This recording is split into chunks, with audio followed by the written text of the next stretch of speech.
What is going on, guys? Money Webby here, back again on Wednesday. Sorry for no video yesterday. I was traveling all day, so I had no time to really record a video for the plays.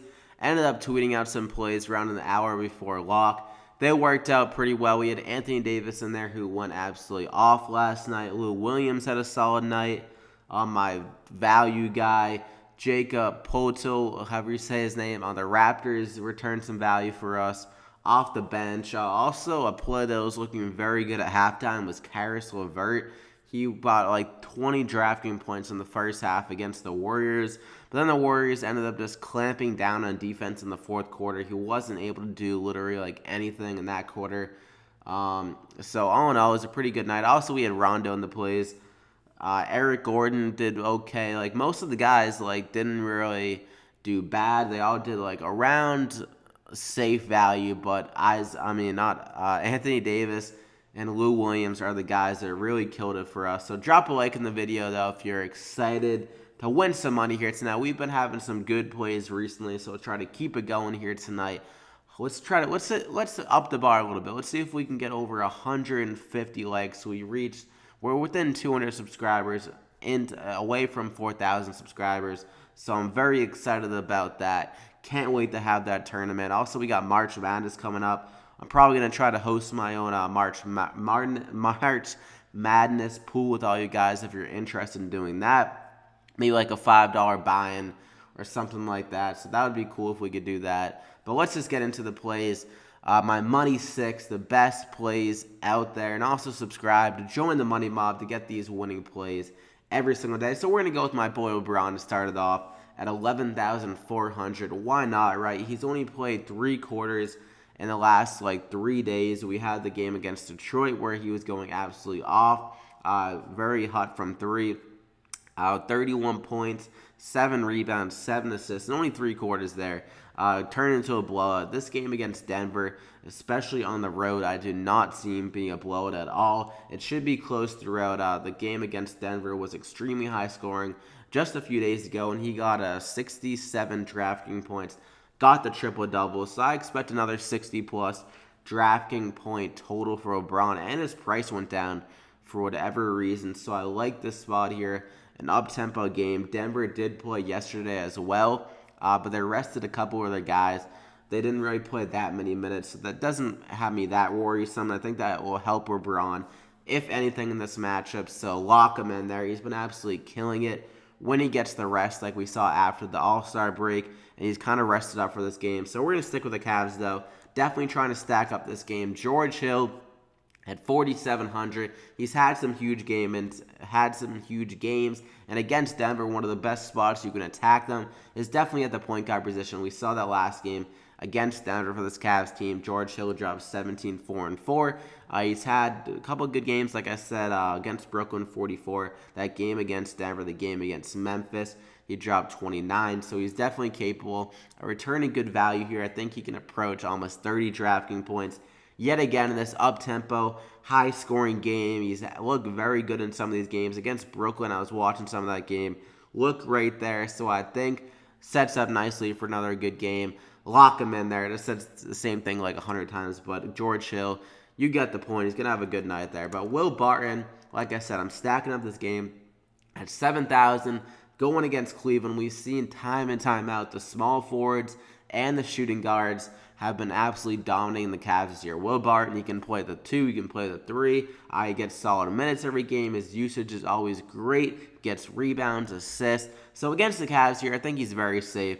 He's been performing very well recently. He's coming off a bad shooting out as well. So I think he'll bounce back there. But against the Cavs last time, we saw 45 DraftKings points, rebounds, assists.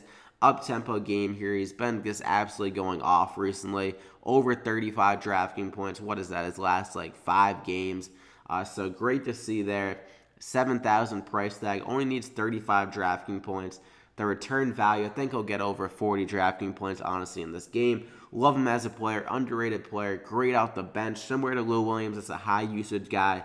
But this guy can fill it up in more categories with the rebounds and assists. Not as prolific as a scorer, but usage has been great. So lock him in there in a great matchup. But my fourth play, I love him at the moment. I'm not sure what this Kings rotation You're probably going to throw a dart at the board to figure out who's going to be playing and who's not sometimes. But Zach Randolph at 5,800. We got the news that Willie Cauley-Stein is going to be out for this game. And also Skal Labissiere is questionable. So if Skal's out, I would greatly assume that Zach Randolph would play. And also, he sat out last game. Zach Randolph, that is. Played the game before. It wasn't a back-to-back, so he didn't play the second leg of the back-to-back. Played the game before that, though, but then sat out the game before that, I believe. So it seems like they almost are doing it every other rotation with him. So if my math serves me correctly, I would figure he would play tonight, seeing as he didn't play last game. He hasn't played since the 3rd, so it's the 7th today. He should be greatly rested up for this game. And against New Orleans, they've been struggling a lot against power forwards. Like guys that can have that range. We saw with Tobias Harris last night, had a solid night. And Zach Randolph, this year, time and time out, he's absolutely destroyed this Pelicans team. 45 DraftKings points per game in 3 games. And we're talking, that's a pretty solid sample, 3 games. We're not talking that's like 1 game where he's killing them. At the last 2 games in particular, he's been doing very well against this team. And like we said, he's pretty rested up. Only 1 game in the last, we got February 28th, March 1st, March 2nd. What is that, like, we got probably like 8 days of him only playing 1 game in between there. He didn't do very well. This matchup is definitely a lot better than the matchup he had against Utah. So I think I'll have a solid game here. 30-plus DraftKings points is what I'm seeing. Last time I recommended Zach Randolph, he went for a 50 that game against OKC. So let's see if he can prove me right again. Let's go, Zebo. Let's get it. Lock him in there. So that's the first 4. And for my 5th and final guy, I mean, this guy is just an enigma for me. Like, I want to recommend him a lot because of his usage is so crazy. But, like, what the hell is he doing in some of these games? Last game, an absolute disaster, and he still drops 30 DraftKings points, shoots 5 of 21. This guy is just chucking it up. I love to see that for DraftKings, like that usage and stuff like that. It's great to see guys just being absolutely crazy with the shots and the assists and stuff like that. So that makes me love Isaiah Thomas. But just looking how bad he's been shooting scares me away. But he still definitely has some of that ability, like we saw against Miami, to get hot. And against Orlando, I think this is one of the spots he can do it against. Their point guard play is not great defensively. We've seen a lot of like guards, like the shooting guards and the point guards, do well against them this year. I believe they're giving up the most points to shooting guards. And Isaiah Thomas has been playing pretty much that shooting guard role for the most part with Lonzo Ball. He's been getting solid minutes, solid usage, like I've been mentioning, off the charts. So at 6,000 against Orlando, and honestly, the Lakers could get up a decent amount in this game, and Isaiah Thomas could get a little bit more run. If it does get out of hand, I'm not it might not get out of hand, but it could. The Lakers have been looking very well recently. And at 6,000, all he needs is 30 DraftKings points to return 3 times value, and he's done that the last 3 games. So I think we'll keep it going here, and he should bounce back after an absolutely abysmal performance shooting. He probably went to the gym like an hour after that game just thinking, like, what the hell was I doing shooting around? So, and against Portland, though, they've been very good defensively against 3-pointers. Orlando, much worse defensively against shooting guards and guards in general. So lock him in there. So that's the first 5 guys. You got George Hill, Will Barton, LeBron James, Zach Randolph, and Isaiah Thomas. And for my lottery pick of the day, my value guy, Ben McLemore here at 4,500, going against Chicago. If you want to talk about bad defense, just look at Zach LaVine this year. That guy has been absolutely atrocious. His defensive rating is like negative. Because he's been so bad. We saw Jaylen Brown have a great game against him the other night. So I think Ben McLemore can do well against him. He should be matched up against Zach LaVine, and he was playing a lot of minutes the last 2 games. He didn't play on Monday or Wednesday last week. I don't know what the hell that means, but he didn't play last game. I'm not sure when that was. I think it was on Monday. That's kind of threw me off. It says Wednesday, but it was the 6th. So, but yeah. He played 38 minutes and 30. He didn't play on Monday because of a personal issue. They said he's going to be back. Oh, they're saying that he's gone on the injury report for today. That makes sense. So he's back for today. He should get 30-plus minutes in a great matchup. Another guy, some solid shot totals, 14 and 12 the last 2 games.